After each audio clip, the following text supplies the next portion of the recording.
各位觀眾朋友，大家好，歡迎收睇十分好書，一個結合 AI 工具嘅閱讀試身室，每日10分鐘，輕鬆揀出最啱你嘅好書。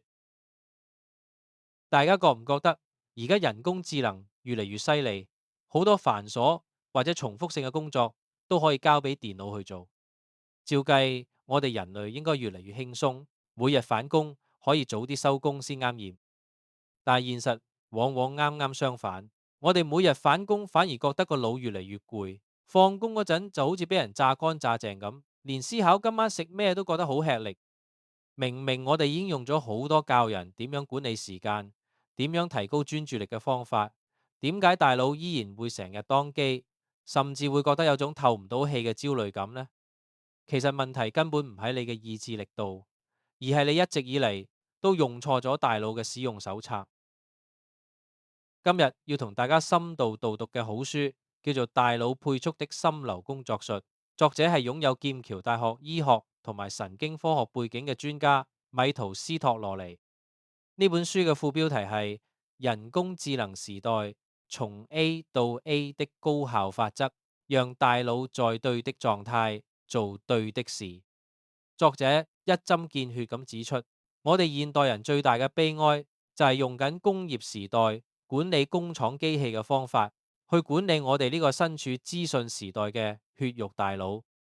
我哋以為只要坐喺張辦公台前面8個鐘頭，死撐住唔好分心，就代表有生產力。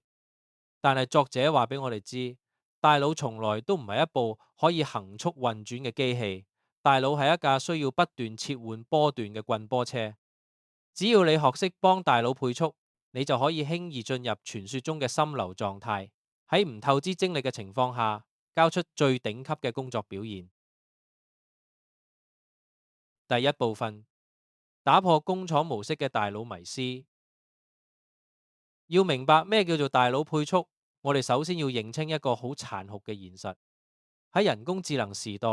所有唔需要用腦嘅常規工作，例如係入數據、整理報表，已經慢慢被電腦取代晒。剩低落嚟交俾你做嘅，全部都係需要極高認知能力嘅工作，例如係讀橋、解決複雜問題同埋處理人際關係。呢啲需要用到大腦前額葉皮質嘅工作，係極度消耗大腦能量嘅。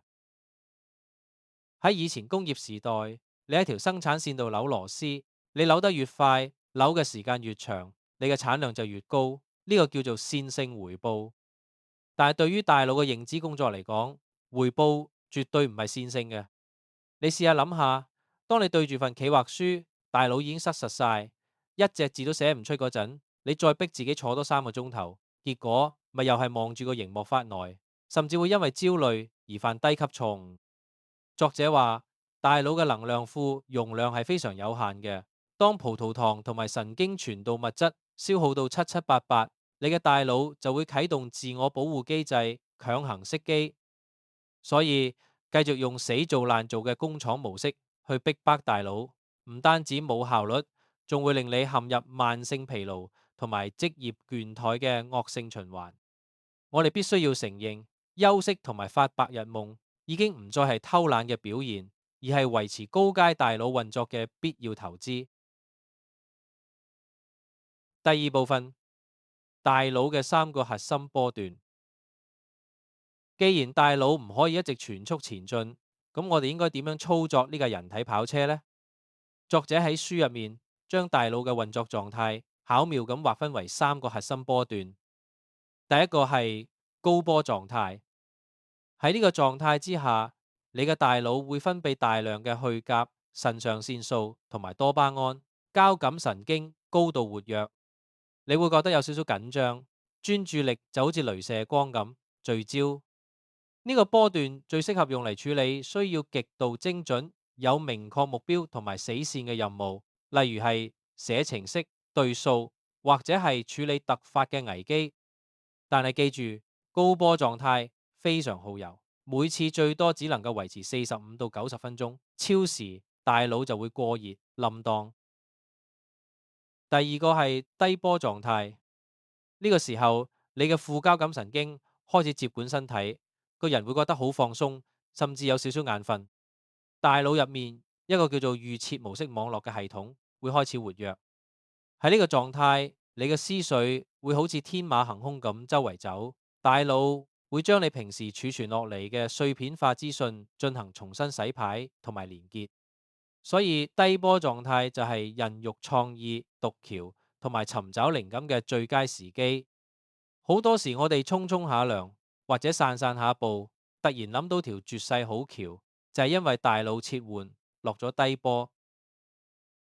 第三個係中波狀態，呢個係介乎於極度專注同埋極度放鬆之間嘅一個平衡點。你保持清醒，但係冇壓力。呢個波段最適合用嚟處理一啲常規嘅溝通工作，例如係覆電郵、整理筆記或者同同事進行輕鬆嘅工作匯報。一流嘅人才就係好清楚知道自己而家個腦處於邊一個波段，然後將合適嘅工作放入去合適嘅波段入面去完成。第三部分，大腦配速與狀態錯位嘅災難。點解我哋平時做嘢會覺得咁痛苦？作者一針見血咁指出，最大的災難就係大腦狀態同埋任務要求出現咗錯位。舉個最常見嘅例子，老闆叫你即刻交一條充滿創意嘅廣告好橋出嚟，下晝3點鐘要開會講。你一聽到有死線，仲要俾人催，你嘅大腦就會因為焦慮而瞬間飆升上高波狀態。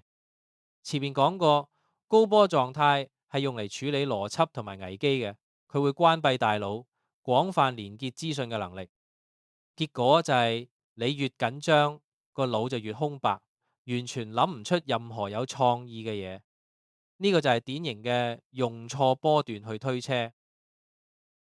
又或者你食完晏晝飯，個人暈下暈下，大腦明明已經跌咗落低波，但你偏偏要逼自己去核對一份密密麻麻嘅財務報表。你嘅大腦會不斷抗拒，你會不自覺咁走去睇下手機、飲啖水，結果原本半個鐘可以搞掂嘅嘢，你拖足2個鐘都未做完，仲要錯漏百出。真正嘅大腦配速心流工作術就係要求你順勢而為。當你發現個腦縮實咗，諗唔出橋，唔好再死盯住個熒幕，你應該主動企起身，行開去斟杯水，甚至落街曬10分鐘太陽，利用物理環境嘅改變，強行將大腦由高波拖返落低波，等靈感自然浮現。